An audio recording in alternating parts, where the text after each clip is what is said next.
This is a story about a Maasai man named Jungei. Of course, my grandfather was also called Jungei, so we have roots there on those sides of Maasai land.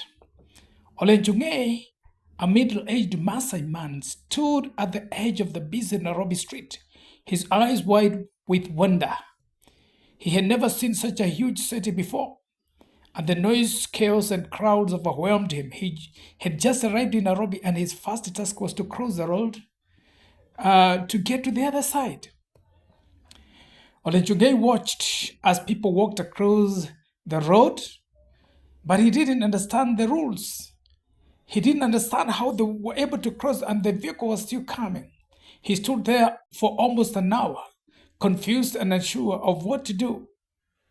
The traffic was heavy, and the horns honked incessantly. Olenchungei darted back and forth, trying to make sense of the chaos.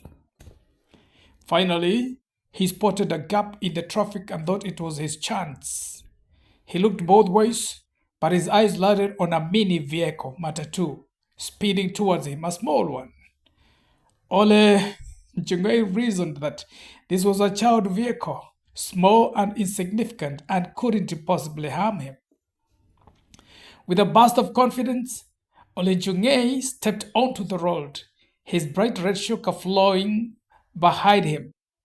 The Matatu driver, oblivious to Ole Jungei's misconception, swerved to avoid hitting him, but was too late.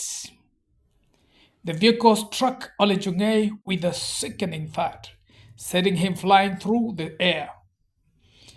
Ole Jungei awoke in a hospital bed, groggy and disoriented. He was in a referral hospital surrounded by doctors and nurses rushing to and fro. He had multiple injuries, including a broken leg and severe bruises. When the police asked him why he had crossed without taking precautions, Ole Jungei looked at them with a puzzled expression. "I thought the child vehicle couldn't harm me," he said, shaking his head. The police officer sighed, trying to explain the concept of traffic rules and zebra crossing. Ole Jungei listened intently, his eyes wide with understanding. He had learned a painful lesson, one that would stay with him for the rest of his life. As Ole Jungei recovered in the hospital, he couldn't help but chuckle at his own foolishness.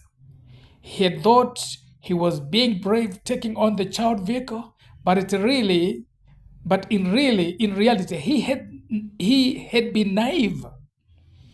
The city had taught him a harsh lesson, one that he would never forget. Ole Jungei's misadventure would become a cautionary tale told and retold among the community, a reminder of the dangers of the city and the importance of understanding the rules of the modern world. That's the end of my story.